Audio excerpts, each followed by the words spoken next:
네, 오늘 제목을 금대접에 담긴 기도라고 했습니다. 네, 영어로는 진짜 그렇게 써있더라고요. 골든 볼이라고. 네, 제가 요즘 많이 먹는 샐러드 볼 같은 그런 거에 그런 큰 그릇에 기도가 담겨서 올라간다고 합니다. 그러면 우리의 기도가 어떤지에 대해서 함께 생각하시며 오늘 말씀을 들으시면 좋겠습니다. 네, 오늘 촬영부터 하니까 목이 많이 타네요. 물을 좀 많이 먹을 것 같습니다. 우리는 종종 당연한 질문으로 많이 이런 얘기합니다. 요즘 기도 많이 하며 지내십니까? 네, 여기 장로님들 꽤 계시죠? 네, 장로님들께 여쭤봅니다. 요즘에 기도 많이 하십니까? 네, 이러면 갑자기 부담스러우시죠? 목사가 왜 앞에서 저러나. 네, 저희가 많이 생각하면서 쉽게 말합니다. 교회에 왔는데 나 기도 좀 많이 해봤어, 기도 좀 해봤어 라고 말씀하십니다.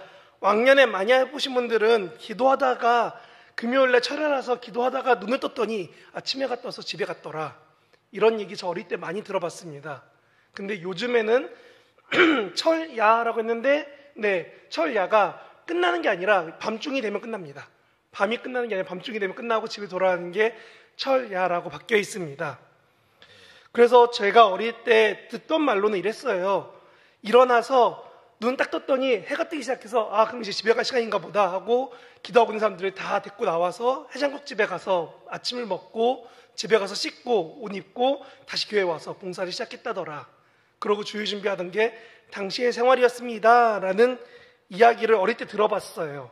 되게 옛날에 그렇게 했다고 했고, 저도 그 말을 듣고 그런지 몰라도 중학교 때 주일에 교회를 일찍 가서 예배 준비해야 돼 라는 생각으로 새벽 5시에 교회를 오고 늦어도 6시에 와갖고 어떻게 교회 늦게 왔어 해갖고 혼자 와서 교회 문도 안 열었는데 혼자 그 교회 문턱에 앉아서 하나님 오늘 찬양 어떤가 하지요 하면서 계속 혼자 떠들고 이러던 중학생 시절에 제가 있었습니다.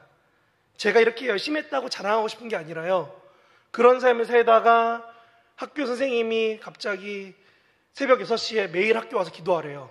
그래서 분명히 등교 시간 8시인데 왜 6시 학교로 오라고 하나. 근데 아무것도 모르고 선생님이 오라고 시키니까 또 6시 학교를 가서 매일마다 기도하고, 그러고 기독교 학교에 가서 고등학교 때 아침, 점심, 저녁으로 기도해야 한다고 등교 시간 1시간 전에 가고 끝나고 기도해야 하고 맨날 그런 삶을 살다가 어느 날 보니까 제가 어느 순간 목사가 돼 있고 어느 순간 이렇게 사역자가 되는 길로 갈 수밖에 없더라고요. 그러니까 처음에 시작은 그냥 교회에 일찍 가서 기도해야지 였는데 지금 모습은 목사입니다. 그러면 이제 이러는 거죠. 목사니까 어려서부터 기도 많이 했나 보다. 그런 얘기 하려고 제가 이야기 시작하는 게 아닙니다. 제가 어린 시절에 교회에서 수련회를 가면은 항상 필수로 준비하라고 했던 게 두꺼운 옷과 방석이었습니다. 그러고 꼭 밤에 무서워 죽겠는데 꼭 밖에 나가재요. 특히 겨울에 나가서 저보다 큰, 제가 당시에 그렇게 크지 않았는데 지금처럼 크지 않았습니다. 그때 조금 작았는데 제 몸만했던 거 저보다 조금 작은 나무 앞에다가 저를 앉혀놓고 방석 놓고 앉으라고 한 다음에 나무를 잡으래요. 그러더니 선생님이 귀에다 대고 이렇게 말씀하시죠. 너 열심히 기도하면은 꼭 이 나무를 뽑을 수 있을 거야. 뽑을 때까지 기도해 하고 가세요. 아니, 애가 중학생이 힘이 있으면 얼마나 있다고 나무를 뽑으라고 기도하라고 시키는데 좀 얇은 거 주고 이렇게 잡을 수 있는 나무를 주면 좋은데 나무를 이만한 거 줍니다. 애 손을 못 잡는 나무를 주고 흔들어서 뽑을 때까지 기도하라고. 그럼 이제 뭣도 모르고 막 혼자 소리 지르면서 계속 한 소리 또 하고 계속 소리만 지르고 있어요. 빽빽 소리 지르다가 지쳐 쓰러지면은 누군가가 데리고 갑니다. 그러다 보면은 겨울에 꼭 그렇게 쓰러져 있다가 깨고 나면은 따뜻한 라면을 먹고 따뜻한 간식을 먹고 그러고 잠들었던, 꼭 왜 이렇게 교회에서 시켰을까? 그리고 마치 선생님들은 와서 항상 얘기하죠. 야, 내가 나무를 벼서 몇 그루씩 뽑았는데 너가 기도가 부족해서 그래, 너의 영성이 부족해서 그래 라고 어린 시절 많이 그런 얘기 들었습니다. 근데 지금 성경을 읽어보고 지금 많이 제가 공부를 해보고 나니까 이런 억지가 조금은 오늘 본문과 같은 것 같다는 생각이 듭니다. 얼만큼 기도를 열심히 하면은 하나님 앞에 이 기도가 하나님 앞에 올라간다고, 하나님께 나아간다고 생각했을까? 얼마나 열심히 기도하면은 이 계시록을 쓴 요한이라는 저자는 그렇게 생각했을까요? 우리의 기도가 어떤 그릇 같은 데 담겨서 하나님 앞에 올라간다라고 생각하고 그것을 표현해 놨습니다. 아마 이게 지금 시대로 되면 이렇게 될 것 같아요. 요즘 코로나라 배달을 많이 했으니까 우리의 기도가 하나님 앞에 한집 배달처럼 바로 가고, 마치 퀵서비스처럼, 택배처럼, 혹은 우리가 밤마다 저희 청년들이 좋아하는 쿠팡 시키듯이 우리의 기도가 어느 순간 하나님 앞에 이렇게 바로 전달되는 것처럼 우리의 기도들이 어디엔가 쌓여서 하나님 앞에 차곡차곡 쌓여가고 있다라는 생각으로 우리들은 바라볼 수 있습니다. 요한은 그렇게 하나님 앞에 우리의 기도가 올라간다라고 이야기했습니다. 그런데 중요한 것은 이것입니다. 우리는 그 올라가는 기도에만 집중하고 살아왔습니다. 제가 어린 시절 얘기를 할지요. 나무가 뽑을 때까지 기도해야 된다고. 그러면 그 중학생의 기도가, 고등학생의 기도가 무엇이었을까요? 하나님 성적 1등하게 해주세요? 아니면 뭐 우리 교회에 예쁜 자매가 있으니까, 뭐 학교에 예쁜 사람이 있으니까 이 사람과 연애할 수 있게 해주세요? 어떤 이야기인지 저도 기억이 안 납니다. 근데 그런 삶에서 만나는 시시콜콜한 나의 이야기가 정말 많이 있었고, 하나님이 어떠한지에 대한 이야기는 거의 없었던 것 같아요. 그리고 그 이야기를 실제로 고민하게 됐던 게 제가 공부하는 신학교에 와서였습니다. 그래서 저는 오늘 말씀을 전하면서 세 가지 질문을 드릴 건데요. 첫 번째 메시지이자 질문은 이것입니다. 하나님께 우리는 집중하고 있는가? 라는 걸 봐야 될 것 같습니다. 우리가 하나님께 기도한다고 기도를 드린다는 것은 많이 생각합니다. 그런데 그 하나님인지 내가 원하는 다른 신인지 생각하지 않고 기도할 때가 많이 있었습니다. 오죽하면 드라마나 영화에서 이렇게 얘기하잖아요. 하나님, 부처님, 알라 뭐 이런 식으로 꼭 찾잖아요. 누구든 내 이 기도 좀 들어달라고. 그렇게 우리들 삶에서 나도 모르게 하나님 외에 다른 걸 찾을 때도 종종 있습니다. 그래서 그런지 요한계시록 우리가 읽었던 8절 이후에 본문을 보면 이렇게 쓰여 있습니다. 9절부터 14절입니다. 성경책을 보셔도 되고 앞에를 보셔도 됩니다.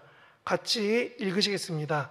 그들이 새 노래를 불러 이르되 두루마리를 가지고 그 임봉을 떼기에 합당하시도다.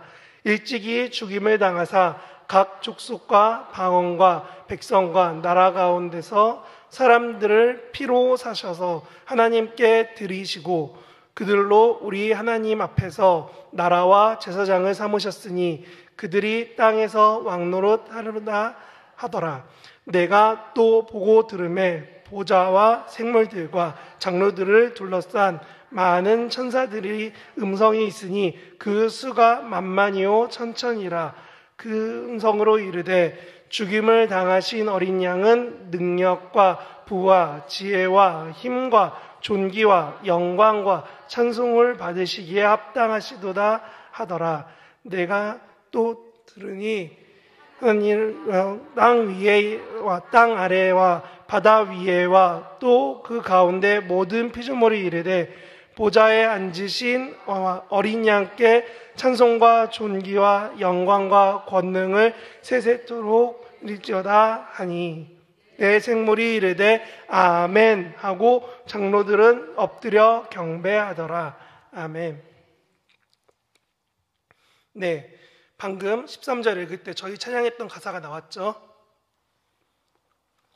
저는 이 8절에 담긴 기도가 우리가 하나님 앞에 드립니다도 중요하지만 9절부터 14절에 나오는 어떤 하나님, 어떤 예수님을 인정하고 고백하고 찬양하는지, 우리가 기도해야 될 그 목표, 그 대상, 우리 기도를 들으시고 응답하시는 분이 어떤 하나님인지에 대해서 우리는 생각하고 기도해야 된다는 겁니다. 우리는 너무나 쉽게 이렇게 생각합니다. 내 기도가 아니라 내 기도에 내 바램만 들어주면은 그분이 곧 나의 하나님이다 라고요. 그래서 옛날에 출애굽기에서 모세가 나왔을 때 모세가 사라지니까 사람들이 그렇게 말하죠. 저 황소가 우리를 이끌어낸 하나님이다 라고요. 왜 황소가 나왔냐면 당시에 농경사회에서 신 중에 하나가 농경을 잘할 수 있게 하는 소가 그들의 신 중 하나였습니다. 그래서 그들이 이집트에서 나와서 이집트에서 많이 봐오던 우리 여호와는 어떤 모습인지 모르니까 아마도 황소가 아닐까 해서 황소를 만들어 놓은 다음에 뭐라고 말하냐면 이렇게 말합니다. 우리가 금을 다 모아서 불에다 던졌더니 불에서 갑자기 송아지가 벌쩍하고 튀어나왔다. 그래서 이게 우리 여호와다 라고 말도 안 되는 소리를 합니다. 근데 사람들은 그걸 믿고 따라갑니다. 제가 이 말씀 드리는 이유는 우리가 오늘 방금 읽었던 9절부터 나오는 많은 내용들, 우리가 예수님에 대해서, 하나님에 대해서 인정하는 부분들을 우리가 고백하지 않고 인식하지 않고 살아가지 않고 그렇게 기도하지 않으면은 결국 우리는 우리가 원하는 대로, 우리가 바라는 대로, 우리가 하고 싶은 대로 신을 만들어서 그 하나님께 기도하고 있는 겁니다. 하나님, 내 뜻을 이루어 주시옵소서라고요. 우리 어릴 때, 제가 예전에 말씀드렸지만 어릴 때 할머니들이 장독대 위에다 물 담아놓고 열심히 기도합니다. 비나이다 비나이다. 그거랑 우리가 새벽이던 밤이던 기도하면서 하나님 도와주십시오 할 때 대상이 똑같다면 우리는 얼마나 큰 잘못을 하고 있는 걸까요? 그래서 그런지 이것의 원래 모티브가 되는 이사야 6장에는 이렇게 쓰여 있습니다. 이사야 6장 1절부터 4절 띄워주십시오. 같이 화면 보시며 함께 읽겠습니다. 우시야 왕이 죽던 해에 내가 본즉 주께서 높이 들린 보좌에 앉으셨는데 그의 옷자락은 성전에 가득하였고 스랍들이 모여지고 섰는데 각기 6날개가 있어 그 둘로는 자기의 얼굴을 가리었고 그 둘로는 자기의 발을 가리었고 그 둘로는 날며 서로 불러 이르되 거룩하다 거룩하다 거룩하다 만군의 여호와여 그의 영광이 온 땅에 충만하도다 하더라. 이같이 화답하는 자의 소리로 말미암아 문지방의 터가 요동하며 성전의 연기가 충만한지라. 아멘. 방금 마지막에 읽었던 성전의 연기가 충만한지라는 출애굽기에서 성막을 처음 완성하였을 때 하나님의 영광이 구름과 같이 그곳에 가득하였다라는 것과 동일한 선상에 있습니다. 저는 여러분에게 이렇게 말씀드리고 싶습니다. 아까 찬양하였던 것처럼 거룩 거룩하다 만군의 여호와 그 영광이 온 땅에 충만하도다. 우리의 어떠함으로 찬양해서 우리가 더 아름다운 소리, 더 많은 악기와 더 많은 싱어와 더 많은 분들이 함께 부르고 나면은 하나님이 그때 더 완벽한 화음과 더 완벽한 음향 때문에 하나님이 기뻐하시고 즐거워하신다는 것이 아니라는 겁니다. 하나님은 우리가 하나님을 바라보며 인식하며 인정하며 믿으며 찾으며 반응하는 우리의 그 모습을 원하시는 거지, 그 행동과 그 마음을 원하시는 거지, 우리가 더 많이 열심히 기도하고 찬양한다고 하나님이 더 영적인 능력이 세지지가 않으신다는 겁니다. 그런데 우리가 열심히 기도하면은 우리 생각은 하나님이 우리의 열심 때문에 그 영적인 능력이 바뀐다라는 오해를 가지고 더 열심히 기도해라고 다그칠 때가 종종 있습니다. 제 어릴 때 나무를 잡고 뽑을 만큼 너 열심히 있으면 하나님이 들어주실 거야 라고 했던 방향성이 아마도 이런 열심에 대한 요구는 아니었을까 생각합니다. 그래서 아까 찬양 때 그랬죠. 나를 재촉하신다고요. 저는 하나님이 재촉하실 줄 알았는데 어릴 때 보니까 선생님 때문에 재촉하시더라고요. 야 찬양해봐, 야 기도해봐, 너 열심히 해야 돼. 뭔지 모르고 따라왔던 저의 삶에서 그것이 나쁜 것은 아니었지만 그때는 그게 맞는 줄 알았습니다. 그런데 오늘 딱 이 설교를 준비하는데 참 원치 않게 좋은 날씨였습니다. 여러분 밖에 호우가 내렸죠. 하천이 불고 제가 그저께인가 가보니까 천들이 갑자기 폭우 때문에 급하게 물이 불어나서 넘치는 데도 많았습니다. 그럼 거기에 가서 제가 이런 물병 하나를 이렇게 조조조조 흐르면은 그 물이 더 높아질까요? 우리는 너무나 자연스럽게 하나님이 얼만큼 크신지 위대하신지 얼만큼 능력이 있으신지를 생각은 하지만 기도할 때는 조금 잊고 삽니다. 그래서 그런지 본문의 성경책에서는 이런 말씀들이 있더라고요. 하박국 2장 13, 14절 한번 보겠습니다. 하박국에 보면 이렇게 쓰여 있습니다. 민족들이 불탈 것으로 수고하는 것과 나라들이 헛된 일로 피곤하게 되는 것이 만군의 여호와께로 말미암음이 아니냐. 이는 물이 바다를 덮음같이 여호와의 영광을 인정하는 것이 세상에 가득함이니라. 아멘. 여러분 방금 말씀에 보면 뭐라고 써있냐면요, 물이 바다를 덮음같이 여호와의 영광을 인정하는 것이 세상에 가득해진다는 겁니다. 하나님이 우리를 만드시고 지구를 만드시고 우주를 만드신 분이 되신다면 하나님은 정말 거대하고 정말 크시고 정말 감당 못할 만큼 위대한 분이십니다. 그런데 우리는 그 하나님을 우리의 바램조차 들어주지 못하는 작은 분으로 만들어서 눈앞에 놓고 기도하는 거죠. 하나님, 내 기도를 들어주셔야 돼요. 알았죠? 마치 어린아이가 할머니 나 뭐 사주세요, 할아버지 나 이거 필요해요, 엄마 아빠 나 이 장난감 갖고 싶어 처럼 내 바램만 앞에 두고 하나님 앞에 기도하고 있다는 겁니다. 아니, 우주를 떠나서 지구만 보더라도 당시에 약 2500년 전 사람들이 이해한 게 이것입니다. 강물이 흘러서 물 위로, 바다 위로 쫙 깔리는 것처럼 하나님에 대한 부분은 이렇게 전 세상이, 전 세계가 알 수밖에 없다. 홍수가 이 땅을 덮었던 것처럼 하나님의 위대하심은 놀라울 수밖에 없다 라고 고백합니다. 그리고 이것은 단지 하박국에 나오는 것이 아닙니다. 이사야 11장 9절 119를 한번 보겠습니다. 없나요? 네, 함께 보여주시죠. 네, 이사야 11장 9절입니다. 함께 읽겠습니다. 내 거룩한 산 모든 곳에서 해됨도 없고 상함도 없을 것이니 이는 물이 바다를 덮음 같이 여호와를 아는 지식이 세상에 충만할 것임이니라. 아멘. 여러분, 하나님을 알게 되어서 하나님을 알고 있는 지식이 물이 바다를 덮음 같이 세상에 가득해질 수밖에 없다.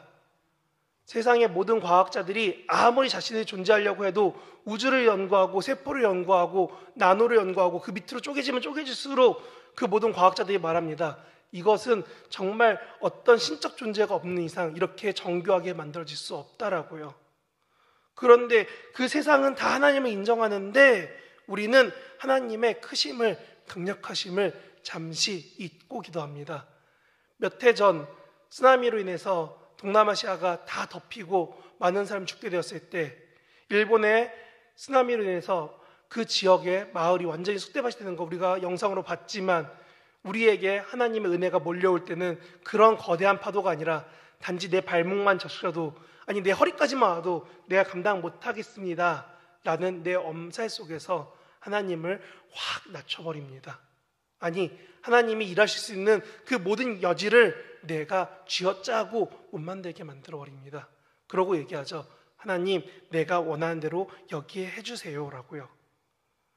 제가 이 설교를 준비하며 마음이 어려울 때, 준비할 때 마음이 어려울 때 찬양을 찾다가 어느 날 찬양 가사에 이런 가사가 있더라고요. 우리의 존재는 하나님 앞에서 태양 앞에 촛불과 같다고. 우리의 빛이 있긴 하지만 하나님 앞에 섰을 때 아무런 우리의 존재를 내세울 수가 없다고. 오직 그분 앞에서 우리는 작은 존재일 뿐이다 라고 합니다. 저는 이 찬양 가사나 이렇게 설교를 준비할 때 왜 이런 마음이 드는가 봤더니 이번 유치부, 어린이부, 성경학교의 주제 중 하나가 코람데오입니다. 하나님 앞에서. 여러분, 코람데오, 데오는 하나님, 신입니다. 하나님입니다. 코람은 이렇게 마이크처럼 얼굴을 맞대어 가까울 만큼 바라볼 수 있는, 멀어도 지금 저와 여러분이 보는 것처럼 가까이 서서 얼굴을 바라볼 만큼 거리라는 겁니다. 여러분, 모세도 감히 하나님을 보지 못해서 하나님이 모세를 가리었다가 하나님의 뒤태만 보여주셨습니다. 그런데 하나님 얼굴 앞에 선대요. 그럼 여러분들은 하나님 앞에서 난 깨끗하니까, 난 죄가 없으니까, 나는 괜찮으니까 라고 담대하게 말씀하실 분 계신가요? 제가 아까 여쭤봤던 여러분 기도 많이 하십니까? 했을 때 마음이 흔들리셨다면 하나님 앞에서 과연 담대하게 말씀하시겠어요? 하나님, 내가 매일 하나님을 위해 기도하고 살고 있으니 나를 인정해 주세요 라고요. 우리가 매일 그렇게 힘들게 하나님 앞에 살아왔더니 우리의 어린이들이 그 모습을 보면서 자라고 있습니다. 그래서 찬양하고 뛰고 즐거워하며 그들이 하나님을 찾고 있습니다. 제가 어릴 때 선생님들이, 그때 전사님들이 말씀해 주셨던 설교를 따라서 살아왔던 것처럼요. 그런데 우리 아이들이 땀 흘리고 열심히 찬양하고 기도하면 하나님의 능력이 세질까요? 아닙니다. 하나님은 이들의 찬양하는 모습, 이들이 하나님을 찾는 모습, 이들이 하나님을 향해서 간구하고 기도하는 그 모습이 너무 좋으시고 기뻐하셔서 그들의 기도와 그들의 찬양을 즐거워하시는 것이지, 그 아이들이 찬양하는 모습 때문에 기뻐하시는 것이지, 그들의 찬양이 좋기 때문에, 능력이 있기 때문에 그걸 보고 하나님이 힘을 얻는 것이 아니라는 겁니다.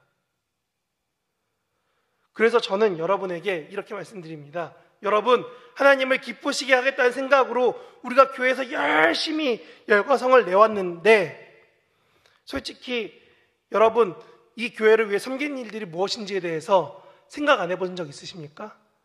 여러분의 신앙생활 1년, 2년, 10년, 20년, 30년, 50년, 60년 이렇게 많은 시간 동안 신앙생활 하신 여러분들의 삶 가운데 한 번도 하나님 앞에서 나를 돌아본 적 없으십니까? 하나님, 내가 이만큼 열심히 했잖아요. 이런 고백 한 번도 하신 적이 없으십니까? 우리는 어느 순간부터 이런 얘기합니다. 이 교회의 벽돌 몇 개는 내가 기도하고 헌금해서 쌓은 거야. 여기에 의자 몇 개는 내 기도로 만든 거야. 저 뒤에 있는 LED는 뭐 악기는 뭐는 피아노는 오르간은, 제가 아는 교회 갔더니 그런 얘기 하더라고요. 본당의 오르간은 어떤 뭐 A 장로가 냈기 때문에 교육관에 새벽기도 하는 교육관의 오르간은 내가 내야 돼. 이런 걸로 싸우는 교회도 있었고, 자기가 뭘 더 냈다, 자기가 뭘 더 했다, 자기의 의의가 나타나야지만 그게 마치 하나님이 인정해 주신다처럼 생각하고 살아옵니다. 그래서 그런지 그런 기도를, 그런 고백을 많이 하시는 분들이 꼭 간증이라고 아이들 앞에서 이렇게 말씀하시죠. 내가 왕년에 이만큼 기도했더니 하나님이 이렇게 해주셨어. 기도의 내용이 어떤 기도고 내가 하나님을 어떻게 찾았구나가 아니라 내가 기도했더니 하나님이 나에게 무엇을 주셨어에만 관심이 있다는 겁니다. 우리가 하나님에 대해서 생각하지 않았다는 것이 여기에 있습니다. 하나님이 나에게 어떻게 주실지만 생각하지 하나님이 나에게 어떤 분인지는 고백하지 않을 때가 너무 많다는 겁니다. 저도 그렇습니다. 힘들고 피곤하고 어려우면 기도가 집중이 안 될 때 있고, 저도 기도하려고 열심히 노력하더라도 솔직히 쉽지 않을 때 있습니다. 집에 힘들거나 아픈 사람이 있거나 아니면은 정말 경제적으로 어려워지거나 여러 가지 상황들이 몰리게 되면 저도 목사이고 전도사일 때에도 기도가 어려울 때가 있습니다. 그런데 우리가 하나님을 인정한다면, 아까 말했던 것처럼 세상의 여호와를 아는 지식이 충만해질 만큼 인정하게 된다면 우리는 이사야 43장 21절을 다시 보게 될 겁니다. 이렇게 써 있습니다. 이 백성은 나를 위하여 지었나니 나의 찬송을 부르게 하려 함이라. 아멘. 이 말씀은 하나님이 이 백성들, 구원한 이 백성들을 어떻게 할 것입니까? 라고 했을 때 하신 말씀입니다. 세상의 사막에 길을 만들고 광야에 길을 만들어서 너희가 마실 물을 주고 해서 너희가 그 바벨론에서 이스라엘까지 돌아오게 할 거다. 그렇게 해서 너희들이 이 오는 길 동안에 발도 상하지 않고 힘들지 않아서 결국은 하나님을 찬양할 수밖에 없게 만들 거다. 하나님이 우리의 기도를 들어주셔서 우리가 예배하고 찬양하고 기도할 수밖에 없게 만들 거다 라는 것이 이사야 43장 21절의 말씀입니다. 너가 노래 조금 더 하게 만든다가 아니라 너가 하나님 앞에서 감격해서 감동해서 하나님, 내가 하나님 없이 살 수가 없습니다 라는 고백을 할 수밖에 없게 만들 거다라는 겁니다. 그러면 이렇게 많이 하나님 앞에 고백할 수밖에 없는 기도를 여러분은 얼마나 열심히 하나님께만 하고 있습니까? 저도 목사가 되고 나니까 가장 쉽게 하는 것 중 하나가 중보기도해야 될 기도 제목을 잔뜩 적어놓고 그것을 읊조리고 있더라고요. 기도가 아니라고 말씀드리는 거 아닙니다. 그런데 그거를 한 번, 두 번, 세 번 정도 읊조리고 나면은 마치 나는 기도했구나라는 타협을 하고 싶은 마음이 솔직히 조금씩 들 때가 있습니다. 특히 무언가 전날 제가 무리하거나 잠을 자야 될 때 안 잤다거나 이런 식으로 피곤해지면은 이거를 더 기도해야지가 아니라 그래, 내가 이 정도 기도했으니까 괜찮을 거야 라는 마음이 조금씩 들 수도 있습니다. 그런데 여러분, 장로님들, 집사님들이 가끔 권사님들 기도하실 때 앞에 성경 말씀 많이 읽으시면서 미석과 이만큼 들어가면은 되게 능력 있는 기도고, 아이들이 하나님 감사합니다, 우리 해주세요, 예수님을 기도합니다, 아멘 이러면 기도가 뭔가 보잘것없고 능력 없는 기도인가요? 아니잖아요. 우리는 모든 기도가 하나님 앞에 드린다고 생각해야 되는데 우리는 어느 순간부터 내가 말하고 싶고 자랑하고 싶고 나를 나타낼 수 있는 것들에만 집중해서 기도하기 시작할 때가 많아집니다. 그리고 이렇게 생각하죠. 나의 자리가 그런 자리이기 때문에. 목사인 제가 여기서 울면서 설교하고 울면서 기도하면은 무언가 이펙트 있는 건가요? 우리는 어느 순간부터 그런 무언가 보여지고 인정받을 만한 것을 해야지만, 사람들 앞에서, 하나님 앞에서 기도해야지만 될 것 같다고 여깁니다. 그래서 예수님이 말씀하셨죠. 너희가 바리새인처럼 그 마을 앞에서 보이게 기도하지 말라고요. 그래서 그런지 우리는 이 말씀을 읽어봤으면 좋겠습니다. 저에게 설교를 준비하면서 확 막히게 했던 말씀들입니다. 먼저 로마서 12장 4절 5절입니다. 함께 읽겠습니다. 우리가 한 몸에 많은 지체를 가졌으나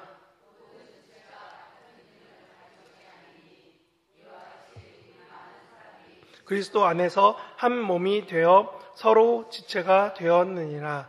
아멘. 고린도전서 10장 16절 17절입니다.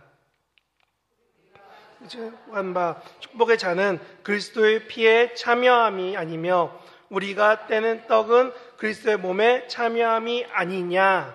떡이 하나요 많은 우리가 한 몸이니 이는 우리가 다 한 떡에 참여함이라. 아멘. 성찬을 얘기합니다. 우리가 한 몸에 참여했다고요. 고린도전서 12장 말씀 같이 한 번 더 읽겠습니다. 몸은 하나인데 많은 지체가 있고 몸에 지체가 많으나 한 몸과 같이 그리스도도 그러하니라. 18절 부분이요. 그러나 이제 하나님이 그 원하시는 대로 지체를 각각 몸에 두셨나니 만일 한 지체뿐이면 들은 것은 어디냐. 이제 지체가 많으나 몸이 하나라. 25절부터 27절이요. 몸 가운데 분쟁이 없고 오직 여러 지체가 서로 같이 돌아보게 하셨느니라. 만일 한 지체가 고통을 받으면 모든 지체가 함께 고통을 받고 한 지체가 영광을 얻으면 모든 지체가 함께 즐거워하느니라. 너희는 그리스도의 몸이요 지체의 각 부분이니라. 아멘. 제가 이번 말씀을 준비하면서 가장 많이 고민했던 부분이 지금 읽었던 세 군데의 구절들입니다. 특히 고린도전서 12장은 12절부터 27절까지 중에 제가 중간중간만 읽었습니다. 여기에서 이렇게 읽으면서 제가 여러분에게 나누고 싶었던 두 번째 질문이 이것입니다. 첫 번째는 우리가 누구에게 기도하는가였으면 두 번째는 우리가 누구를 위한 기도를 하고 있는가입니다. 제가 일부러 우리가 한 몸 되고 교회가 하나님께서 부르신 한 몸이라는 부분만 골라서 읽었습니다. 그리고 아까 12장 마지막쯤에 이렇게 읽었죠. 만일 한 지체가 고통을 받으면 모든 지체가 함께 고통을 받고 한 지체가 영광을 얻으면 모든 지체가 함께 즐거워하느니라. 너희는 그리스도의 몸이요 지체의 각 부분이니라. 아멘. 우리가 기도함에 있어서 개인적으로 기도는 정말 많이 합니다. 그리고 나하고 가까운 내게 정말 급한 기도는 종종 편하게 기도할 수 있습니다. 사실 타인을 위해서 기도할 때 정말 아파하면서 내 고통처럼 기도한 적은 얼마나 있으십니까? 제가 목사이기 때문에 누군가 저에게 기도 요청했을 때 제가 막 진실하게 기도하려고 노력하면서 기도하면은 그런 기도를 들을 때 목사니까 저렇게 기도하는구나. 장로님과 권사님들 몇 분씩 열심히 기도하시면 권사님이니까 저렇게 기도하나 보다. 저분들은 기도의 은사가 있어서 그래 라고 쉽게 단정 지으면서 본인은 아니라고 발 빼시는 분들이 종종 계실 것 같습니다. 그러면 저는 다시금 물어봅니다. 여러분 정말 한 몸 맞습니까? 한 몸에 여러 지체가 있습니다. 서로 안 같습니다. 같은 모습이 아닙니다. 그런데 우리는 너무나 쉽게 종용당해 왔습니다. 뭐라고요? 너는 이렇게 해야 돼. 제가 어릴 때 나무를 뽑아야 돼 처럼 이렇게 해야지만 너는 인정받고 너 이만큼 해야지만 이만큼 성적을 내고 이만큼 신앙생활을 하고 이만큼 뭘 해야지만 열심히 해야지만 기도라고 말하고 그만큼 인정받는다고 말합니다. 그런데 여러분 얼마나 옆 사람을 위해 마음 쓰면서 기도하십니까? 한 몸임을 위해서 기도해야 된다는 말씀을 읽었는데 더 어려워지는 것이 그것이었습니다. 한 지체 중에 누군가 아프면 너도 아파야 되고 누군가 기쁘면 너도 같이 기뻐야 된다라고요. 저 정말 감사했습니다. 제가 개인적인 일 때문에 결혼을 준비하고 있습니다 했을 때 권사님들 몇 분이 오셔서 정말 기뻐해 주십니다 하면서 손잡고 목사님 기도한 게 이루어진 것 같아요 해주실 때 너무 감사했습니다. 이 어린 목사가 뭐라고 기도해 주시고 그거를 제 일인데 자신의 일처럼 기뻐해 주시는 권사님들 볼 때마다 너무 감사했었습니다. 그런데 그런 모습이 지금 본문에서도 말합니다. 뭐라고요? 너희가 그리스도 안에서 한 몸이 되었다라고요. 기쁨을 함께 기뻐하고 슬픔을 함께 슬퍼해야 되는데 우리는 어느 순간 쉽게 말합니다. 비가 오네. 오늘 밖에 나가지 말아야겠다. 나 몸이 힘드네. 오늘은 교회 가지 말아야겠다. 교회 기도해야 되는데 내 일 있으니까 나중에 해야지. 나의 일에서, 나의 삶에서, 나의 필요에 따라서 조금씩 하나님은 그리고 옆에 있는 타인은 멀어졌습니다. 그래서 저는 두 번째 다시금 여러분에게 질문합니다. 여러분은 누구를 위해 기도하고 계십니까? 하나님을 인정해달라고 열심히 말씀드렸습니다. 그래서 하나님을 조금 인정할 수 있게 되었다면 여러분에게 묻는 겁니다. 여러분은 여러분을 위한 기도 말고 타인에 대해서 얼만큼 관심 갖고 기도하고 아파하고 슬퍼하고 있습니까? 금요 예배가 끝나고 이 월정기도 끝나고 권사님 몇 분이 남아서 기도하십니다. 그분들의 기도 때문에 교회가 돌아가야 되나요? 누군가의 기도 때문에 꼭 교회가 마치 소돔과 고모라의 의인이 없어서처럼 그런 몇몇 사람들 때문에 교회가 버티는 것입니까? 우리는 기도하지 않고 싶을 때가 종종 있습니다. 내 아픔이 아니기 때문에, 내 피곤함 때문에, 내 분주함 때문에, 내 욕심 때문에요. 그래서 말합니다. 만약에 한 지체가 영광을 받으면 다 같이 기쁘고 즐거워해야 된다라고요. 그래서 저는 여러분에게 기도하기를 열심히 하는 여러분에게 이렇게 말씀드립니다. 저도 잘 못 지키는 책 제목 중 하나입니다. 너무 바빠서 기도합니다. 좀 그럴 수 있으면 좋겠어요. 좀 바쁜데도 기도할 수 있는 마음의 여유와 뭐가 있으면 좋겠는데 좀 쉽지 않더라고요. 그래서 저는 여러분에게 이렇게 말씀드립니다.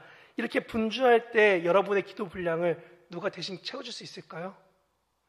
저는 1세대입니다. 저희 부모님이 저보다 기도 덜 하십니다. 네, 그건 정확하게 말씀드릴 수 있어요. 저희 부모님이 아버지가 교회를 일주일에 생각보다 많이 못 가세요. 직업상 주말에도 일하시니까요. 그렇다고 제가 아들이 목사니까 주말 일하지 마라고 하기에는 솔직히 집의 경제 상황이 아직 좋지 않습니다. 아버지가 그걸 매우 부담스러워 하시고요. 그런데 제가 그렇기 때문에 되게 부러웠던 친구들이 몇 대째 신앙생활 하는 사람들입니다. 몇 대째 부모의 기도가 쌓여 있어서 아버지가 장로님이라서 어머니가 사모라서 아버지가 목사라서 기도가 쌓여서 너 삶이 편한 것 같아 라는 좀 소위 속된 말로 너 기도가 쌓여있기 때문에 네 사역이 편한 거야 라는 그런 말을 들을 때 매우 부럽고 욕심난 적도 있습니다. 그런데 로마서 8장에는 이렇게 쓰여 있습니다. 로마서 8장 26절입니다. 이와 같이 성령도 우리의 연약함을 도우시나니 우리는 마땅히 기도할 바를 알지 못하나 오직 성령이 말할 수 없는 탄식으로 우리를 위해 친히 간구하시니라. 아멘. 이 말씀이 솔직히 큰 위로가 됩니다.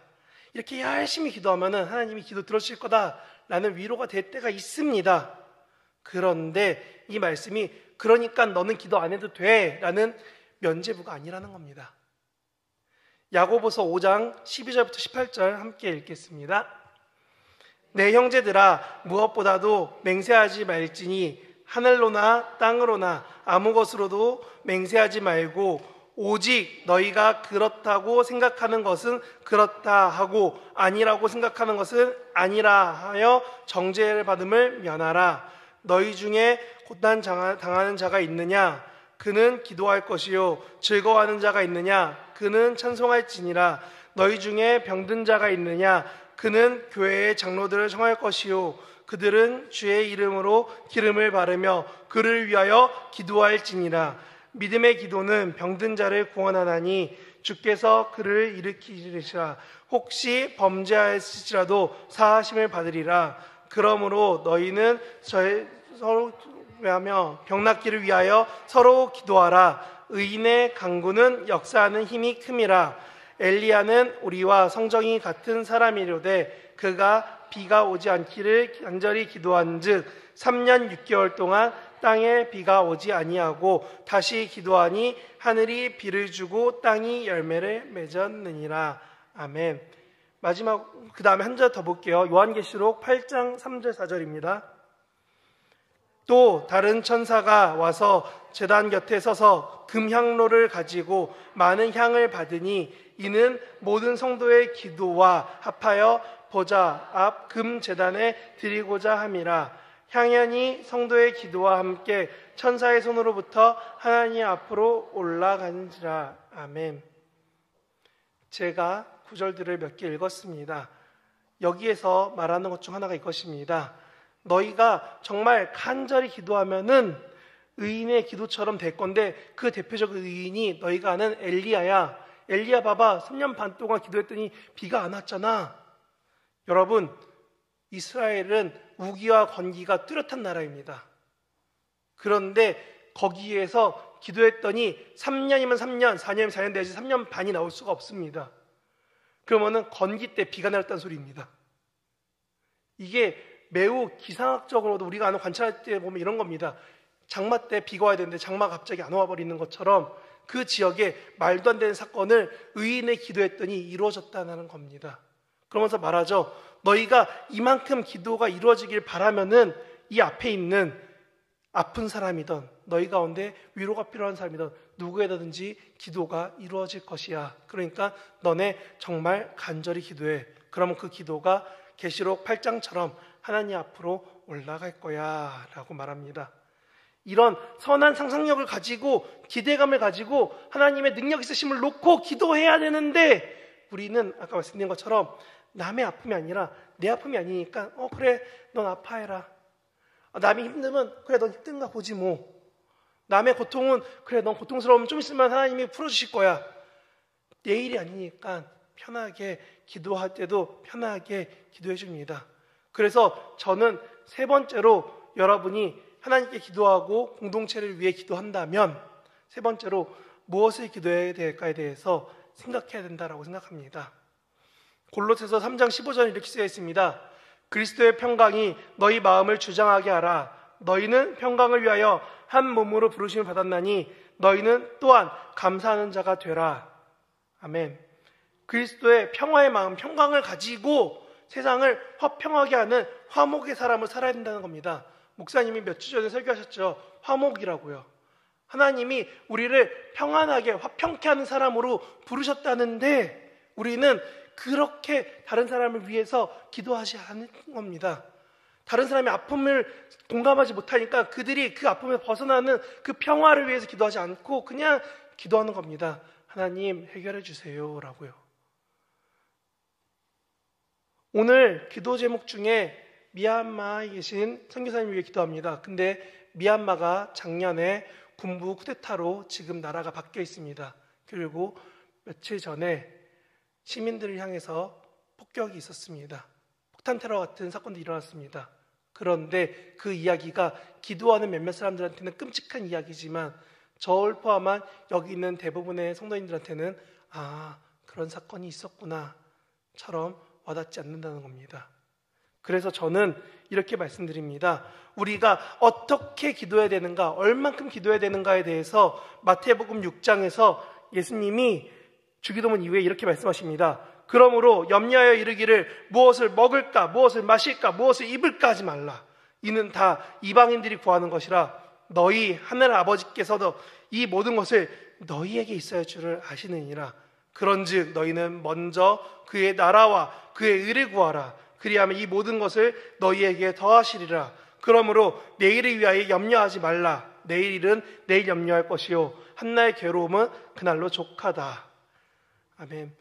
6장, 마태복음 6장은 주기도문이 있습니다. 이것은 주기도문 뒤에 너희가 어떻게 기도해야 될까를 구할 때 하나님 예수님이 말씀해 주셨습니다. 뭐라고요? 너희의 구할 것, 너희의 뜻, 너희의 필요만 생각하지 말고 주변에 너희 공동체나 너희가 기도해야 될 사람들까지도 하나님이 행하실 것들을 기대하면서 기도해라. 그럼 하나님이 주시지 않겠니? 라고 담대하게 말씀하십니다. 그리고 나서 그럼 어떻게 기도해야 됩니까? 했을 때 이 주기도문 앞에 마태복음 6장 5절 6절에 이렇게 말씀하십니다. 또 너희는 기도할 때 외식하는 자와 같이 하지 말라. 그들은 사람에게 보이려고 회당과 큰 거리 어귀에 서서 기도하기를 좋아하느니라. 내가 진실로 너희에게 이르노니 그들이 자기 상을 이미 받았느니라. 너희는 기도할 때 내 골방에 들어가 문을 닫고 은밀한 중에 계신 내 아버지께 기도하라. 은밀한 중에 보시는 내 아버지께서 갚으시리라. 아멘. 제가 아까 금요 이 월정 예배 끝나고 기도하는 분들이 계시다고 말씀드렸습니다. 우리 아실 분들 다 아십니다. 그런데 제가 이름을 말씀 안 드렸죠. 왠지 아세요? 이것 때문에 그렇습니다. 기도하시는 분들이 누가 몇 명이 어떻게 기도하는지가 중요한 게 아니라 하나님 앞에 간절히 기도하는 여러분들의 기도 때문에 하나님이 그 은밀한 가운데 기도를 들어주십니다. 그리고 그렇게 기도할 때 바울도 골로새서 1장에서 이렇게 말합니다. 골로새서 1장 3절 9절입니다. 우리가 너희를 위하여 기도할 때마다 하나님 곧 우리 주 예수 그리스도의 아버지께 감사하노라.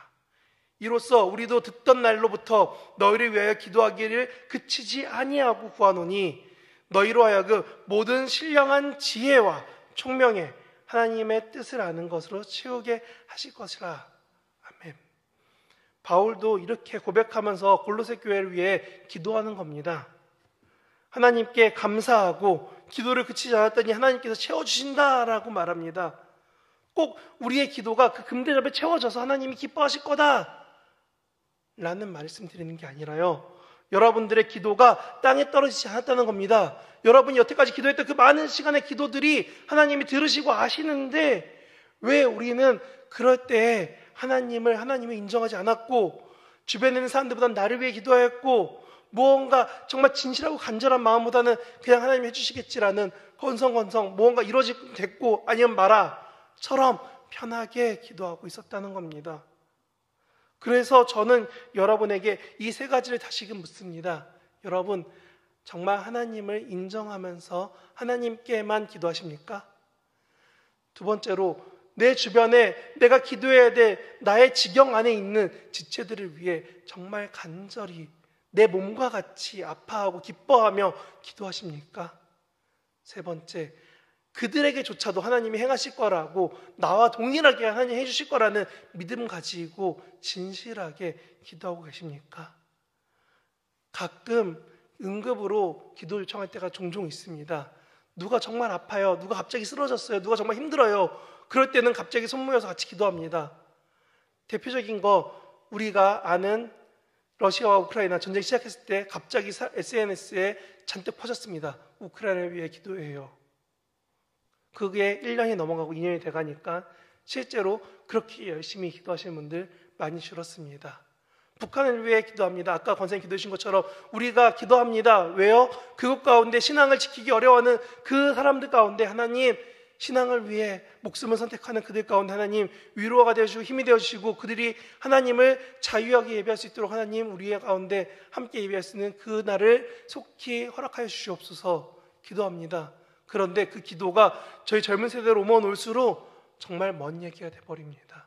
왜냐하면 전쟁과는 먼 삶을 살고 있기 때문에요. 우리가 눈에 보이는 기도의 자리, 눈에 보이는 무언가만 가지고 기도한다면 우리는 이 세 가지를 만족시키며 하나님 앞에 기도할 수가 없습니다. 그런데 오늘 요한계시록 5장 8절에 다시 쓰여 있습니다. 뭐라고요? 어린 양 앞에 드려지는 이 향기 가득한 금대접, 그리고 8장에 말했던 그 향기 가득한 금향로, 이 모든 게 우리가 하나님 앞에 드려지는 기도라는 겁니다. 오늘 금요예배에 와서 열심히 월정기도 가운데 여러분 기도하실 겁니다. 무엇을 위해 기도하시겠습니까? 아까 제가 열심히 불렀죠. 믿음이 없이는 기쁘시게 못하나니 고된 수고도 다 헛된 것이라. 믿음이 없어서 무너진 삶의 모든 자리에 다시 주님을 기다립니다. 여러분 삶의 어느 자리입니까? 그 무너진 자리에 하나님이 오늘 저와 여러분을 부르십니다. 여러분, 오늘 함께 하신 여러분, 함께 이 기도의 자리를 굳건히 지켜가시는 저와 여러분 되시길 진심으로 바랍니다.